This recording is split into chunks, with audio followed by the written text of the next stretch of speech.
Summer வந்தாச்சு. What's your plan for this holiday? எங்க கிட்ட விட்டுருங்க, நாங்க பாத்துக்கிறோம். VGT Holidays. GT Holidays, South India's #1 travel brand. இனி வீட்லயே பானிபூரி செய்யலாம் எல்லாரும். ஆச்சி பானிபூரி கிட். தேர்தலுக்கு இன்னும் 10 மாசம் இருக்கு. ஷீட் ஷேரிங்லாம் முடியல. அதுக்கு முன்னாடியே கூட்டணி ஆட்சின்னு ஒரு வார்த்தையை வந்து அமித்ஷா போட்டிருக்காரு. என்ன சார் நடக்குது பாஜகக்குள்ள? அதிமுகவை கூட்டணியை வளர்க்கறதுக்கு ட்ரை பண்றதா, அதிமுக கூட்டணியை என்டிஏல இருந்து வெளியேற்றத்துக்கு ட்ரை பண்றாங்க. அதிமுகவோடு பாஜக கூட்டணி வேண்டும்ங்கிற ஒரே காரணத்துக்காக தானே 2 முறை தமிழ்நாட்டுக்கு அமித்ஷா வந்து போனாரு. கூட்டணி ஆட்சின்ற வார்த்தையை ஏன் பயன்படுத்தணும்? ஏன்னா அதிமுக பிடிக்காத ஒரு விஷயத்தை நீங்க சொல்லிட்டு அதிமுக கூட்டணி எப்படிங்க செல்லுபடியாகும்?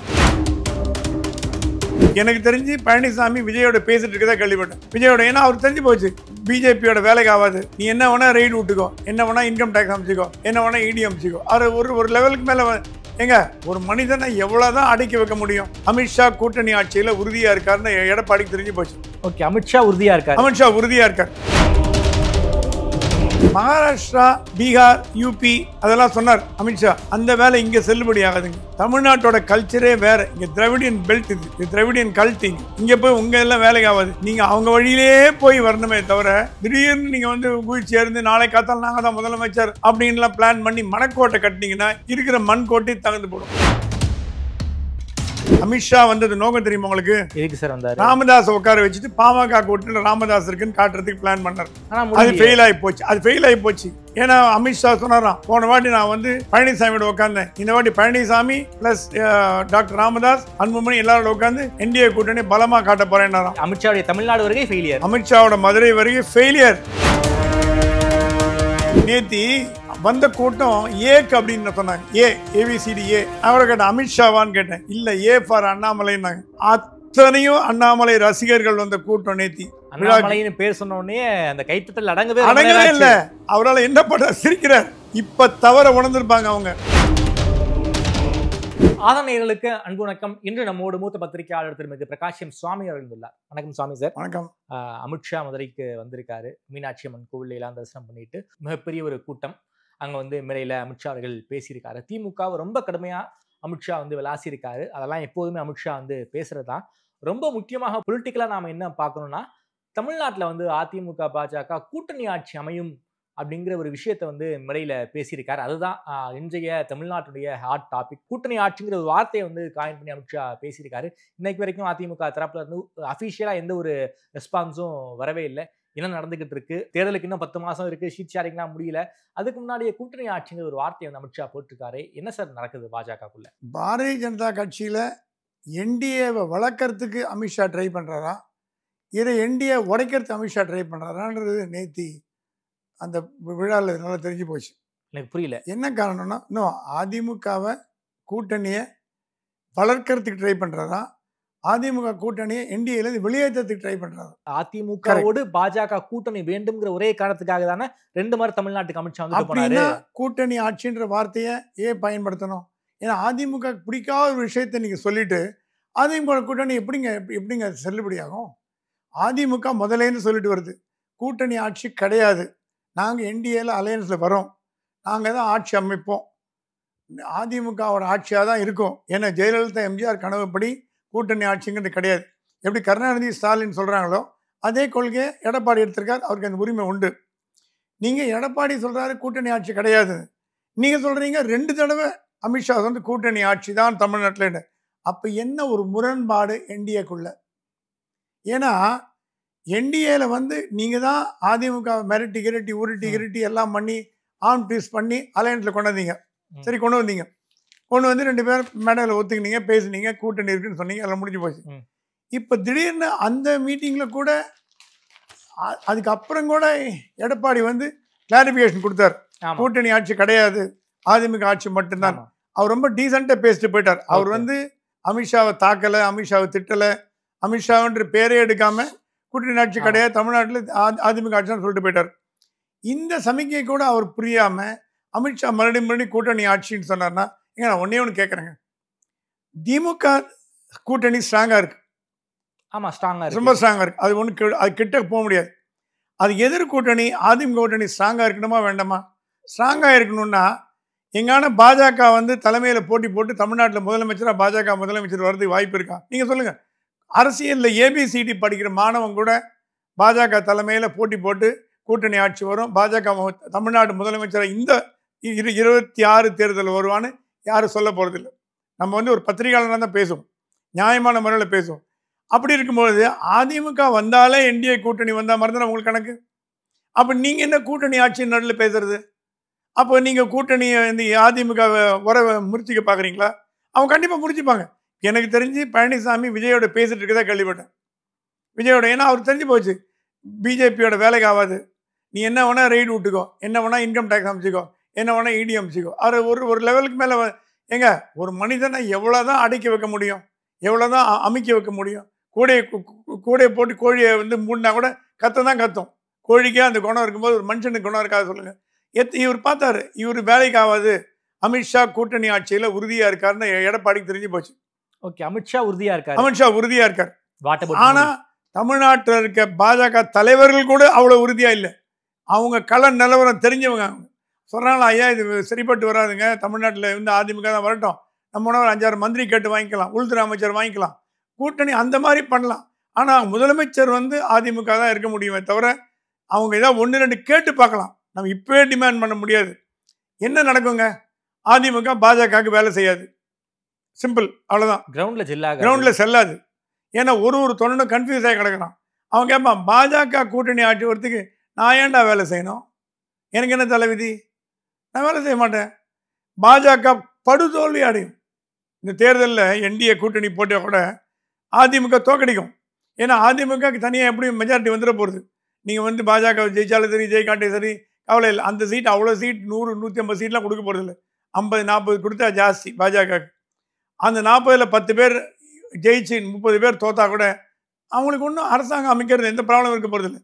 அரசாங்கம் அமைச்சிட்டாருன்னா எடப்பாடி ஸ்ட்ராங் ஆகிடுவார். இப்போ எதிர்கட்சி தலைவராக இருந்தாலும் வீக்காக இருக்கார். கவர்மெண்ட் கையில் வந்ததுன்னா பவர் வந்துடும். பவர் வந்தால் ஒரு மனிதனுக்கு புது ரத்தம் வந்த மாதிரி ஆகிடும். அப்போ என்ன பண்ணுவார், மாநில அரசாங்கத்தை, மத்திய அரசாங்கத்தை ஸ்டாலின் எதிர்க்கிற மாதிரி எடப்பாடி எதிர்க்க தொடங்கி விடுவார்.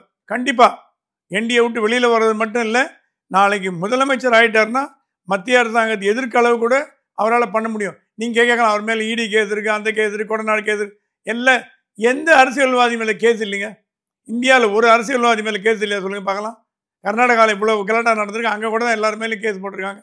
ஸோ ஒரு மனிதனை நீங்கள் ரொம்ப ஆர்ம் ட்விஸ்ட் பண்ணி கையை முறுக்கி காலை முறுக்கி உட்கார வச்சு தோப்புக்கரணம் போட வச்சு உங்கள் இஷ்டத்துக்கு ஆட வைக்கணுன்னா அதெல்லாம் அது வேலைக்கு ஆகாது. ஏன்னா தமிழ்நாட்டின் 2வது பெரிய கட்சி அதிமுக தான். திமுக பெரிய கட்சின்னு வச்சுருந்தா 2வது பெரிய கட்சி அதிமுக தான். அந்த 2வது பெரிய கட்சியை கீழே தள்ளி நீங்கள் சேரில் உட்காரணும்னு பார்த்தீங்கன்னா, அது இல்லாமல் மகாராஷ்டிரா, பீகார், யூபி அதெல்லாம் சொன்னார் அமித்ஷா. அந்த வேலை இங்கே செல்லுபடி ஆகாதுங்க. டெல்லி ஹரியானா எல்லாம் அங்கே செல்லுபடி ஆகும். தமிழ்நாட்டோட கல்ச்சரே வேறு. இங்கே திராவிடியன் பெல்ட், இது திராவிடியன் கல்ட். இங்கே திராவிடியன் பெல்ட்டு, திராவிடியன் கல்ட்டு. இங்கே போய் உங்கள் எல்லாம் வேலைக்கு ஆகாது. நீங்கள் அவங்க வழியிலே போய் வரணுமே தவிர திடீர்னு நீங்கள் வந்து குதிச்சு இருந்து நாளை காத்தால் நாங்கள் தான் முதலமைச்சர் அப்படின்லாம் பிளான் பண்ணி மணக்கோட்டை கட்டினீங்கன்னா இருக்கிற மண் கோட்டை தகுந்து போடும். சார், அமித்ஷா ஒரு மிகப்பெரிய ராஜதந்திரி, ஒரு டிப்ளமெட்டு. அவருக்கு தமிழ்நாடோட ரியாலிட்டி தெரியாதா? ஏன் இப்படி அமித்ஷா பேசணுங்கிற கேள்வி நமக்கு எழுதல சார். ஆர்எஸ்எஸ் சரியா பிரீஃப் பண்ணலைங்க அவரை. அதான் ஆர்எஸ்எஸ் பிரீஃப் பண்ணாதான் அவங்க எடுத்துப்பாங்க. சார், அமித்ஷாவுக்கு தமிழ்நாடு ரியாலிட்டி தெரியல, கிரவுண்ட் ரியாலிட்டி தெரியல. கிரவுண்ட் ரியாலிட்டி தெரியும். அவர் கனவு உலகில் மிதக்கிறார். அடுத்த முதலமைச்சர் பாஜக முதலமைச்சர் தான். அவர் என்ன பண்றாரு, பீகார், மகாராஷ்டிரா, யூபி, எம்பி இதோட கம்பேர் பண்றாரு தமிழ்நாட்டை. ஸோ நீங்க you are not comparing with you are comparing oranges and apples. You are not comparing 2 apple. ஒரு ஆப்பிளையும் ஆரஞ்சு கம்பேர் பண்ண முடியாது. இது வேற அது வேற. அதனால இது என்ன நடக்குதுன்னா தவறான போக்கு அவர்கிட்ட வழி. சி 2 விஷயங்க. ஒன்று, கட்சிக்காரன் சொல்லணும். கட்சிக்காரன் அமித்ஷா பேசுகிற அளவுக்கு பாஜக தமிழ்நாட்டு தலைவர்கள் யாருமே இல்லை, அண்ணாமலை தவிர. அண்ணாமலை பதவியில் இல்லை. ஸோ அவர் பாட்டுக்கு வராரு போகிறாரு போயிட்டார். 2வது, ஆர்எஸ்எஸ்காரன் சொல்லணும். ஆர்எஸ்எஸ்காரனுக்கு முதல்லேருந்து இந்த கூட்டணியில் விருப்பம் இல்லை.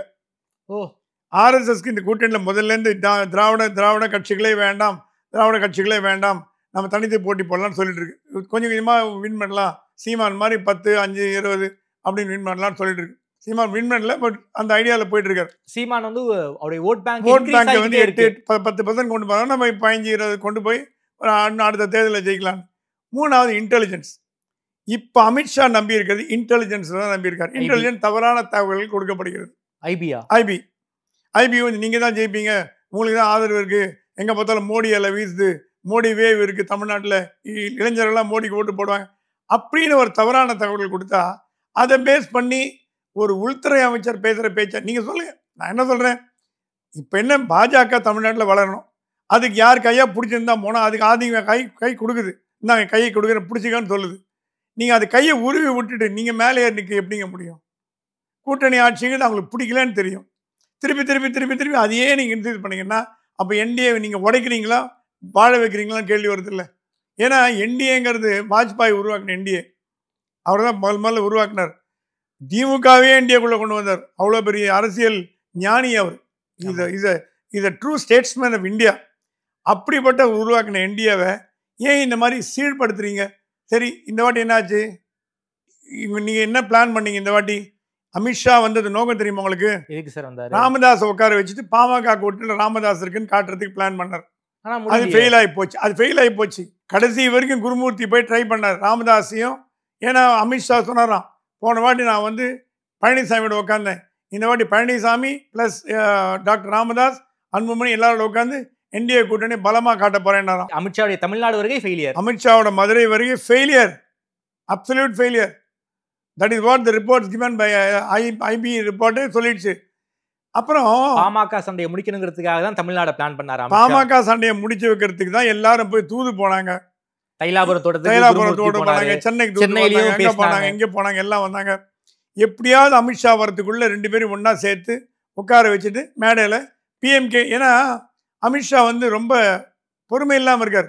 எங்க ஏடிஎம்கே வந்தாச்சு, அடுத்து ஒன்றும் வரலன்னு கேட்டால் தேமுதிக ட்ரை பண்ணாங்க. தேமுதிக இப்போ கொஞ்சம் கொஞ்சமாக டிஎம்கே பக்கம் போயிட்டு இருக்கு. செயற்குழுவில் வந்து விஜயகாந்துக்கு இரங்கல் தீர்மானம் போட்டாங்க. அதுக்கு நன்றி சொன்னாங்க. நேத்தி பிரஸ்ஸை பார்க்கும்போது அதிமுக கூட்டணியை விட்டு வெளியே போறோம்னு நாங்க வந்து சொல்லவே இல்லையே அப்படிங்கிற ஸ்டேட்மெண்ட் அவங்க சொல்லியிருக்காங்க. பிரேமலதாவுடைய ஸ்டாண்ட்ல டிஃபரன்ஸ் ஆஃப் ஒப்பீனியன் இருக்கு. ராஜ்யசபா சீட் கொடுக்கல, நீங்க வந்து 26ல மனசுல வச்சு நீங்க வந்து பண்றீங்கன்னு எடப்பாடியை நோக்கி சொன்னாங்க. அதே 26ல மனசுல வச்சுதான் நாங்களும் சில முடிவுகளை எடுப்போம்னு சொன்னாங்க. ஆனா அதே சொன்ன பிரேமலதா நேத்திக்கு வந்து நாங்க வந்து அதிமுக கூட்டணி நாங்க போகவே இல்லைன்னு நாங்க சொல்லவே இல்லையேன்னு சொல்லியிருக்காங்க. அவங்ககிட்டயே ஒரு டிஃபரன்ஸ் ஆஃப் ஒப்பீனியன் இருக்கு. அவங்க என்ன ரோல் பிளே பண்ண போறாங்க இதுல? அதுதான் பிரேமலதா ஒரே நேரத்தில் 2 கதையும் திறந்து வச்சிருக்க வேண்டியது. ஐயா டெக்னிக்கை வந்து போன தேர்தலில் பிரேமலதா என்ன பண்ணாங்க நமக்கு தெரியும். பாஜகவோட பேசிட்டே இருந்தாங்க, டக்குன்னு அதிமுக போயிட்டாங்க. இந்த வாட்டி ராஜ்யசபா சீட் கொடுக்கல, கோவத்தில் இருக்காங்க. ஸோ அவங்க வந்து 2 பெரிய அணியில் உள்ளே போகணுன்னு பார்க்குறாங்க. முதல்ல திமுக அணியில் எப்படியாவது உள்ளே போடணுங்கிற அவங்க எண்ணம். 10 சீட் 5 சீட் கிடச்சாலும் பரவாயில்ல, நம்ம எம்எல்ஏ வரணும்னு பார்க்குறாங்க. திமுக நோன்னு சொல்லிடுச்சு. அது வந்து டோர் க்ளோஸ்டு. இனிமே திமுகவால் ஒரு கப்பலில் எவ்வளோ தாங்க முடியும் அவ்வளோதான் தாங்க முடியும். அதுக்கு மேலே கப்பலில் ஏற்றினா டைட்டானிக் ஆகிடும், மூழ்கிடும். ஒரு கப்பலில் இவ்வளோ தான் கூட்டணிக்குன்னு ஒரு 10% 15% கணக்கு வச்சிருப்பார். அது கலைஞர் போட்ட கணக்கு. அந்த பர்சன்ட்டுக்கு மேலே கொடுக்கூடாதியா அப்படிம்பார். ஒரு இவ்வளோ 10% 15% அது இப்போ 234னா 20 25 30 40. அது ஒரே ஒரு தடவை மட்டும்தான் 60 சீட்டு கொடுத்தார் காங்கிரஸ், ஞாபகம் இருக்கு உங்களுக்கு? அதுக்கப்புறம் எப்பவுமே வந்து 10% 15% நிற்கும், அதுக்கு மேலே நிற்காது. ஸ்டாலின் சொல்கிறாரு, இப்போ இருக்கிற கூட்டணி ஸ்ட்ராங்காக இருக்குது, போதுங்க, இதை வச்சு நான் ஜெயிச்சு காட்டுறேன், இனிமேல் எக்ஸ்ட்ரா புது வரவுகள் வேண்டான்ட்டாரான் ஸ்டாலின். புது வரவுகள் வேண்டாம், அது எதுவாக இருந்தாலும் பரவாயில்ல, எந்த வரும் பாமக வேணாம், இது தேமுதிக வேணாட்டாங்க, பாமகவுக்கு இடம் இல்லைன்ட்டாரு, இடம் இல்லைன்னு சொல்லிட்டாரு. அப்போது நீங்கள் கேட்கலாம், திமுக கதவு அடைக்கப்பட்டது, சரி, உங்களுக்கு நீங்கள் இவ்வளோ வருஷமா 40 வருஷம் அரசியல் இருக்கேன்றீங்க, மூத்த கலைஞருக்கு அடுத்தபடியாக மூத்த அரசியல் தலைவர் நான் தான்றீங்க, கலைஞரை வந்து அவர் 95 வயசில் அரசியல் பண்ணலையா, நான் 86 வயசுலையே பண்ணக்கூடாதுன்னு கேட்குறீங்க. அவ்வளோ அரசியல் தெரிஞ்ச ஒரு அரசியல் ஞானி நீங்கள், திமுக கதவு அடைக்கப்பட்டதுன்னு உங்களுக்கு தெரியாதா ஐயா, டாக்டர் ஐயா, தெரியாதா? எப்படி ஸ்டாலின் கூப்பிடுவார்?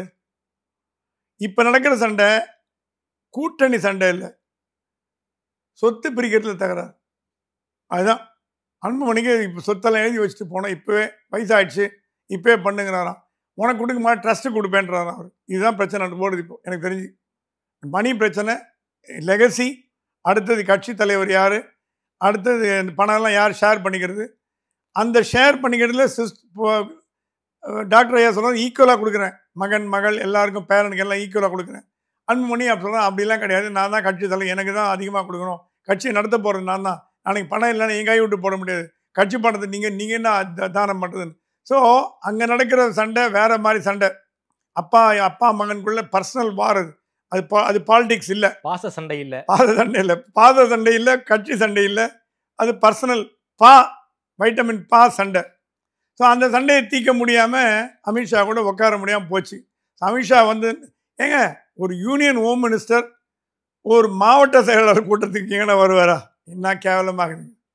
என்னங்க ஒரு ஹோம் மினிஸ்டர் பதவி, சர்தார் வல்லபாய் பட்டேல் இருந்த பதவி, எவ்வளோ பெரிய பதவி, சவான் இருந்த பதவி, அந்த பதவியில் இருக்கிற மதுரையில் ஒரு மீட்டிங் போடுறதுக்கு, ஒரு மாவட்ட தலைவர் மீட்டிங் போகிறதுக்கு ஒரு 1000-2000 பேர் 10,000-5000 பேர் வச்சுட்டு மீட்டிங் போட்டு என்ன எதுக்கு வந்தீங்க? உண்மையான நோக்கம் என்ன சொல்லிட்டுங்க. மீனாட்சி அம்மன் கோயிலுக்கு வந்து மீனாட்சி அம்மன் கோயிலுக்கு பிரைம் மினிஸ்டர் வந்துட்டு போயிட்டா நீங்களும் வந்துட்டு போயிட்டீங்க, 3rd டைமாக என்ன வரீங்க? அடுத்த கூட சொல்லுவார், இல்லைங்க நாங்கள் வந்ததே மதுரை ஆதீனத்தை பார்க்கறதுக்கு கூட சொல்லுவார். அதுவும் சொல்லிக்கலாம், என்ன மதுரை ஆதீனத்தை பார்த்தாங்க பாருங்க வழியில், ஆமாம் நான் மதுரை ஆதீனத்தை பார்க்க வந்தேங்க, உங்களுக்கு என்ன கஷ்டம்னு கேட்கலாம். இதெல்லாம் குழந்தை கூட நம்பாதுங்க. அமித்ஷாவோட வருகை ஃபெயிலியருங்கிறது பாஜக தலைவர்களே சொல்லிட்டாங்க காலைல. தமிழ்நாட்டை ரொம்ப கான்சன்ட்ரேட் பண்றாரு போல இருக்கே சார் அமித்ஷா. ஒரு 2 மாசத்துல 2 தடவை வந்துட்டாரு. ஏப்ரல் வந்தாரு, அதுக்கப்புறம் மே மாசம் வரல, ஜூன், கிட்டத்தட்ட 1 மாச கேப்ல அடிக்கடி தமிழ்நாடுக்கு வராரு. அது என்ன ப்ராப்ளம்னா RSS டெல்லியிலேருந்து ட்ரோல் பண்றாங்க சார். மோடி வந்து எலெக்ஷனுக்கு வந்து MP எலெக்ஷனுக்கு வந்து ஒரு 5 தடவை வந்தாரு, ரிசல்ட் பாத்தீங்களா, அதே ரிசல்ட் தான் நாங்கள் திருப்பி கொடுக்கணும். இன்னைக்கு அறிவாலயத்தில் ராஜா பிரஸ் மீட் கொடுத்துருக்காரு. ஆமா, நான் என்ன கேட்குறேன், அமித்ஷா வந்து திமுகவை அப்படி தாக்கி பேசுறீங்க. ஆமா, இப்போ சுப்ரீம் கோர்ட்ல ஸ்டேல இருக்கு, இப்போ டாஸ்மாக் ஸ்டேல இருக்கு. டாஸ்மாக் பத்தி பேசியிருக்காரு சார். டாஸ்மாக்ல 39,000 கோடி அளவுக்கு ஊழல் நடந்திருக்குன்னு பேர் சொல்லி பேசினாரு. பட் ஆனா கூட அது வந்து இப்போ ஸ்டேல இருக்கு, இப்போ சுப்ரீம் கோர்ட் ஸ்டேல இருக்கு. நீங்க வந்து நீங்க ஆக்சுவலா அமித்ஷா பேசுறதே தப்பு, சப்ஜுடிஸ். அது நீங்க பேசிருக்க கூடாது. ஒரு மேட்டர் கோர்ட்ல இருக்குன்னா இன்னைக்கு பேசக்கூடாது. அது வந்து சட்டம் கொஞ்சம் அளவுக்கு தெரிஞ்சவங்க கூட தெரிஞ்சிருக்கும். ஓகே ஓகே, நீங்க வந்து இங்க வந்து பேச வந்தீங்க. சரி, நான் என்ன கேட்குறேன், அமித்ஷாவுக்கு வந்து தமிழ்நாட்டில் அவ்வளோ பாப்புலாரிட்டி இருக்கா? மாதம் வந்து இங்கே ஓட்டு வாங்குற அளவுக்கு இருக்கா? இல்லை. நேத்தி வந்த கூட்டம் ஏக்கு அப்படின்னு சொன்னாங்க, ABCD. நான் கூட கேட்டேன் அமித்ஷாவான்னு கேட்டேன். இல்லை, A ஃபார் அண்ணாமலைன்னாங்க. அத்தனையும் அண்ணாமலை ரசிகர்கள் வந்த கூட்டம் நேத்தி. அண்ணாமலைன்னு பேர் சொன்ன உடனே அந்த கைத்தட்டல் அடங்கவே இல்ல. அவர் எல்முருகன் பேருக்கு வர்றாரு, அப்ப கூட அடங்கல. ஐயோ, எல்முருகன் எனக்கு தான் கைத்தட்டுறான்னு நினைச்சினார், அடங்கவே இல்லை. அவரால் என்ன பண்ண சிரிக்கிறார். இப்ப தவற உணர்ந்திருப்பாங்க அவங்க, நம்ம என்ன தப்பு பண்ணோங்கிறது. இந்த வந்த கிரௌடு முழுக்க அமித்ஷாக்கு வந்த கிரௌடு இல்லைங்க. அண்ணாமலையோட முதல் பொது நிகழ்ச்சி சென்னையில வந்து சாணக்கியால கலந்தார். சென்னையோட விழா, அதுவே ரோடெல்லாம் க்ளோஸ் ஈவெண்ட். அதே ரோடெல்லாம் ஃபுல்லாகி மயிலாப்பூர் டிராஃபிக் ஜாமில் மாட்டிக்கின்னு ஒரு 3 மணி நேரம் டிராஃபிக்கில் மாட்டிக்கினாங்க எல்லாரும். அண்ணாமலை வந்ததுக்கு மயிலாப்பூரில் டிராஃபிக் ஜாம் ஆனது நான் பார்த்ததே கிடையாது. அப்படிப்பட்ட ஒரு சூழ்நிலை இந்த விழாவுக்கு அமித்ஷா பார்க்க எவ்வளோ பேர் வந்துறாங்கன்னு சொன்னால் காதில் பூ சுற்றுற மாதிரி. அது இது பாஜகக்காரனே ஒத்துக்கிறான். அண்ணாமலை வந்திருக்காரு, அவரை பார்க்க வந்திருக்காங்க. இது எப்படின்னா முழு பூசணிக்காய் சோத்துல மறைக்கிற மாதிரி. அமித்ஷாக்கு வந்த மாபெரும் வெள்ளம் அப்படின்னு ஒரு தலைவர் பேசினாராம். எங்கே வெள்ளம் வந்தது? வெள்ளம் வரல, புயலும் வரல. அண்ணாமலை பார்க்க வந்து அண்ணாமலை ரொம்ப நாளுக்கு அப்புறம் கட்சி தெரிஞ்சது. சரி, அண்ணாமலையோட பிறந்த நாளுக்கு மோடி அண்ட் அமித்ஷா வாழ்த்து தெரிவிக்கல. இது மனசு ரொம்ப வேதனையா இருக்கு. அமித்ஷாவை ரிசீவ் பண்றதுக்கு கூட அண்ணாமலை போல இருக்கு. அன்னைக்கு வந்து இளையராஜா கான்சர்ட்ல கோயம்புத்தூர் அட்டெண்ட் பண்ணார். ஆமா, இளையராஜா கான்சர்ட்ல கோயம்புத்தூர் அட்டெண்ட் பண்ணார், ரிசீவ் பண்ண போல. ஏன்னா முன்னாள் தலைவர் எனக்கு என்ன வேலைன்னு கேட்டாராம். எனக்கு என்ன வேலை இருக்கு? இத்தனை நாள் தலைமையில் தூக்கி வச்சு ஆடினீங்கல்ல அண்ணாமலையை, அவர் பிறந்த நாளுக்கு வாழ்த்து சொன்ன என்னங்க கெட்டு போயிடும் உங்களுக்கு? இப்போ என்ன அப்போ பாஜக என்ன வேணும்னா தலைமையில் தூக்கி ஆடுவீங்க, வேணும்னா கீழே போட்டு மிதிப்பீங்களா? அதான் தமிழ்நாடு பாஜகவா? உருப்பிடுமா எங்கன்னு, வளருமா எங்கன்னு? தமிழ்நாடு பாஜக வளரும்னு நினைக்கிறீங்களா? கீழே க்ஷீணமாக போகும். மறுபடியும் back to square one, U turn அடிச்சு திருப்பி எங்கேருந்து ஆரம்பிச்சதோ அங்கே போய் நிற்க போகுது. 3ல் ஆரம்பிச்சாங்க சார், 3ல் ஆரம்பிச்சு 3 போய் நிற்கும். இப்போ 11 வந்திருக்காங்க, அது திருப்பி 3ல் போய் நிற்கும். அண்ணாமலையை நீங்கள் பயன்படுத்திக்கலாம்னா தேர்தலில் கண்டிப்பாக பாஜகக்கோ NDAக்கோ எதிர்காலம் தமிழ்நாட்டில் இருக்குன்னு தோணல.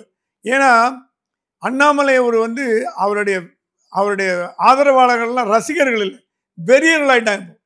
வெறியர்கள் அப்படி கத்து நான் இந்த மாதிரி ஒரு கட்சி தலைவரை தமிழக பாஜகவோ அகில இந்திய பாஜகவோட எந்த மாநில தலைவரும் சந்திச்சதை எனக்கு தெரிஞ்சு இல்லை. எனக்கு தெரிஞ்சு இல்லை. தமிழ்நாட்டில் எவ்வளோ தலைவர் இருந்திருக்காங்க, பாப்புலர்லாம் இருந்திருக்காங்க, ஜனாகிருஷ்ணமூர்த்திலாம் இருந்திருக்காரு. ஆனால் அவங்கெல்லாம் இருக்கிற இடம் தெரியாம இருப்பாங்க, அமைதியா இருப்பாங்க. ஒரு கல்ட்டை உருவாக்கி இருக்காரு அண்ணாமலை. கல்ட்டு அது ஒரு அப்படி ஒரு அப்படியே ஒரு பாஜகங்கிறது ஒரு திராவிட கட்சிகளுக்கு இணையானது அப்படின்ற லெவல்ல கொண்டு போறதுக்கான ஒரு முயற்சியில தான் அண்ணாமலை இறங்கியிருக்காரு. ஸோ அண்ணாமலையை ஒதுக்கி வச்சுட்டு தமிழ்நாட்டில் நீங்க அரசியல் பண்ணணும்னு நினைச்சீங்கன்னா அது பாஜகவுக்கு நல்லது இல்லை. சார் இப்போ என்டிஏ கூட்டணியை பொறுத்த வரைக்கும் ஏடிஎம்கே பிஜேபி இருக்காங்க, பாமகக்குள்ள ஒரு சண்டை போயிட்டு இருக்கு, தேமுதிக என்ன முடிவு எடுக்க போறாங்கன்னு தெரியல சார். ஆனாலும் ஆன் பேப்பர்ஸ் இவங்க எல்லாம் நம்ம வச்சு பார்த்தோம்னா ஒரு ஸ்ட்ராங்கான கூட்டணி தான். கிரவுண்ட்ல வந்து எடுபடுமாங்க ஒரு கேள்வி வந்து எல்லாருக்கு மத்தியிலையும் இருக்கு. டிஎம்கே எலெக்ஷனுக்கான வேலையை ஆரம்பிச்சிட்டாங்க, கிட்டத்தட்ட மண்டலங்களா பிரிச்சு பொறுப்பு அமைச்சர்கள் வேற போட்டாச்சு, 2 துணை பொதுச் செயலாளர்களும் வந்து எலெக்ஷன் வேலை வந்து பார்த்துக்கிட்டு இருக்காங்க.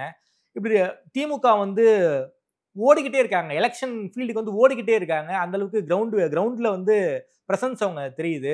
இங்க ஒண்ணுமே தெரியலையே சார். திமுக இவ்வளவு பிரச்சனை, திமுக ஆட்சியில பிரச்சனை இருக்குன்னு சொல்றாங்க, அதுக்கு எதிராக ஒரு ஆர்ப்பாட்டம் போராட்டம் ஜெயலலிதா மாதிரி பண்ணணும். 2010-11 எப்படி பண்ணாங்களோ அது மாதிரி வந்து கூட்டணி கட்சிகளையா ஒன்றிணைந்து ஒரு மிகப்பெரிய வந்து ஒரு கவன ஈர்ப்பு ஆர்ப்பாட்டம் போராட்டம்லாம் பண்ணணும். எந்த ஒரு ரியாக்ஷனுமே கொடுக்காம இருக்காங்களே சார். ஏன் மிஸ் பண்றாங்க இதை? தொண்டர்கள் கிட்டையும் ஜெல் ஆகலைங்கிறீங்க, தலைவர்கள் மத்தியும் இந்த மனத்தாங்கல் இருக்கா என்ன ஏடிஎம்கே பிஜேபி கூட்டணிக்குள்ள பொறுத்த வரைக்கும்? இல்ல 2 பேருக்குள்ளேயும் ஒரு ஜெல் ஆகாம ஒரு தனித்தெருப்பு தான் நான் கருதுறேன். கூட்டணின்னு சொல்லிட்டீங்க, கூட்டணின்னு சொன்ன எடப்பாடியோட முகத்துல சந்தோஷம் இருந்தானே இல்லை. ஸோ அது தெரிஞ்சு போச்சு, நிர்பந்தப்படுத்தி பெறப்பட்ட கூட்டணின்னு தெரிஞ்சு போச்சு. சரி, அதுக்கப்புறம் எடப்பாடியோட சாய்ஸ் விட்றீங்களா? அதுவும் கிடையாது. அதுவும் நான் தான் முடிவு பண்ணேன், நான் எங்க முதலமைச்சர், நீங்க எங்களுக்கு கூட இருக்கணும், நாங்கள் கூட்டணி ஆட்சி, இப்படி பண்றீங்க. ஸோ நீங்க எல்லாமே ஆம் ட்விஸ்டிங் பண்ணீங்கன்னா நாளைக்கு எடப்பாடி விஜயோட கூட்டு சேர மாட்டேன் என்ன கேரண்டி? என்ன அக்ரிமெண்ட் போட்டு கொடுத்தாரா பாஜகவோட லைஃப் லாங் கூட்டணியில் இருப்பேன்னு? நாளைக்கே தேங்க்யூ அப்படின்னு சொல்லிட்டு கப்புன்னு விஜயோட, ஏன்னா விஜய்கிட்ட போனார்னா அவர் கூட்டணி ஆட்சிங்கிறது பிரச்சனை கிடையாது. சார் விஜய் என்ன சொல்றாரு, முதல்வர் வேட்பாளர் நான் தான், என்கிட்ட வந்தீங்கன்னா உங்களுக்கு ஆட்சியில பங்கு, அதிகாரத்தில் பங்குங்கிறாரு. எப்படி வந்து விஜய் சொல்றது வேற, செய்யறது வேற. இப்ப பாஜக மாதிரி விஜயை நீங்க டீல் பண்ண முடியும் வேண்டாம். விஜய் கொஞ்சம் சிம்பிளா டீல் பண்ணலாம். பாஜக டீல் பண்றது கஷ்டம், உங்களுக்கே தெரியும். பாஜக ஒரு மான்ஸ்டர், ஒரு மகா பூதம், அது டீல் பண்ண முடியாது. விஜயை கொஞ்சம் பேசி துணை முதலமைச்சர் கொடுத்து இதாக. அது இல்லாம விஜயால் அதிமுக ஆபத்து கிடையாது, பாஜகவால் அதிமுக ஆபத்து. ஞாபகம் வச்சுங்க. ஷிண்டே, சிவசேனா மைண்ட்ல வரணும் உங்களுக்கு. சோ ஏடிஎம்கேல யார் சார் ஷிண்டே இருக்காங்க? இல்ல, என்ன வேணா பண்ணலாம். சோ அதிமுக பயப்படுறது பாஜக கண்டுதான், இவரை கண்டு, விஜயை கண்டு இல்லை. நான் சொல்றேன், விஜயும் அதிமுகவும் ஒரு அண்டர்ஸ்டாண்டிங் வந்துட்டாங்கன்னா கிளீனா பாஜக கூட்டணி கழட்டி விட்டு எடப்பாடி போயிட்டே இருப்பார் விஜய் பக்கம், ஒன்றும் பண்ண முடியாது. அப்ப தனித்து விடப்படும் பாஜக. அதனால என்ன பண்றாங்க, இப்போ முருகன் வேல் யாத்திரை கையில் எடுத்தாங்க, ரத யாத்திரை எடுத்தார் அத்வானி. இந்தியாவிலே ரொம்ப ஃபேமஸ் ரத யாத்திரை, அதனால தான் ஆட்சிக்கு வர முடிஞ்சது வாஜ்பாயாலன்னு சொன்னாங்க. அந்த ரத யாத்திரையும் போது கூட ரத சாரதியாக இருந்தவர் தான் மோடி, அத்வானியோட. எப்பவுமே ஒரு கடவுளை நம்பி தான் பாஜக ஓட்டு வாங்கி இறங்கும். ராமஜென்ம பூமி, ஆனால் ராமஜென்ம பூமியிலே தோத்து போச்சு பாஜக, தோத்து போயிட்டாங்க, அயோத்தி தோத்து போயிட்டாங்க. அது வேற விஷயம். நீ இவ்வளவு தூரம் பண்ணி கட்டல, உங்க ஊர்ல தோத்து போனது அதிகம். கோயில் கட்டின பிறகு தோத்து போயிட்டாங்க, கோயில் கட்ட பேர் தோத்து போயிட்டாங்க. அதே மாதிரி தமிழ்நாட்டில் முருகனை கையில் எடுத்துக்கிறாங்க. முருகன் நம்ம எல் முருகன் வேல் யாத்திரை பண்ணாரு, அது கேட்டதுக்கு என் பேர் முருகன், அதுவும் முருகன்ட்ட சரியா போச்சு. இப்போ 22ஆம் தேதி முருகர் மாநாட்டுக்கு யோகி ஆதித்யநாத், பவன் கல்யாண் எல்லாம் ஒரு நார்த் இந்தியாவில் ஒரு கும்பலே வந்து இறக்குறாங்க. சார் இந்து முன்னணி பண்றாங்க, இதுக்கு எதுக்கு பாஜக சாயம் பூசுறீங்க? இந்து முன்னணி பாஜக ஒரே அமைப்பா என்ன? பாஜக தான் இது, பாஜகவோட அழைப்பின் பேரில் தான் இவன் தலைவர்லாம் வராங்க. நேற்று பார்த்தீங்கன்னா என்ன சொன்னாரு அமித்ஷா, ஜனவரி 22 பேசியிருக்காரா இல்லையா? இந்து முன்னணிங்கிறது ஒரு ஃப்ரண்ட் ஆர்கனைசேஷன், பின்னாடி இருந்து செயல்படுறது பாஜக தான். இது என்ன பிளான் பண்றாங்க இவங்க? வேல் யாத்திரை போன மாதிரி இந்த முருகரை வச்சு ஒரு ஆன்மீக அரசியல் உள்ள கொண்டு வந்து இந்துக்களை ஓட் பேங்கை பிரிக்கலான்னு பாக்குறாங்க. ரஜினி ஆன்மீக அரசியல் சொன்னாரு, அவரே அரசியலுக்கு வரல சார். அவரே அரசியலுக்கு வரல. இப்ப ரஜினிகாந்த் கூப்பிட போறதா கேள்விப்பட்டாங்க 22ஆம் தேதி கான்ஃபரன்ஸுக்கு. 22ஆம் தேதி கான்ஃபரன்ஸ் ஒரு அகில இந்தியாவே திரும்பி பார்க்கும் அளவுக்கு பண்ண போறதா பிளான். சங்கிகள் மாநாடு, இந்த மாநாட்டுக்கு வந்து மக்கள் போக மாட்டாங்க, முருக பக்தர்கள் வந்து திருச்செந்தூர் கும்பாபிஷேகத்துக்கும் திருப்பரங்குன்ற கும்பாபிஷேகத்துக்கு தான் போவாங்கன்னு சேகர்பாபு வேற சொல்லியிருக்காரு. சேகர்பாபு சொல்லிருக்காரு, அது சங்கி மாநாடுன்னு சொல்லிட்டார், கிளீனா ஓபனா சொல்லிட்டார் சங்கி மாநாடுன்ட்டார். இப்போ இந்த சங்கி மாநாடா சங்கி இல்லாத மாநாடாங்கிறது வேற விஷயம். ஆனால் முருகர் மாநாடு பண்ணக்கூடிய பிரமேயம் என்ன இப்போன்னு பார்த்தீங்கன்னா தேர்தல் தான். இப்போ வேற எந்த காரணமும் கிடையாது. 10 மாசம் இருக்கு சார். 10 மாதம் இப்போல்லாம் ஆரம்பிச்சாங்க. ஒரு ஸ்டார்டிங் பாயிண்ட் இந்த மாதிரி ஏதாவது ஒரு ஆனால் ஒரு தேர்தல் வந்தாலே எல்லாரும் கையில் வேல் எடுத்துப்பாங்க. ஸ்டாலினும் அதுக்கு வேல் கொடுத்து பண்ண வச்சாங்க. அது அவர் எடுத்துட்டாரு, அது ஒன்றும் தப்பு கிடையாது. அதே மாதிரி அதிமுகவும் எடுக்கும், பாஜக எடுக்கும், காங்கிரஸ் எடுக்குதான்னு தெரியல. காங்கிரஸ் கிராஸ் அவனே எடுக்கும்னு நினைக்கிறேன்.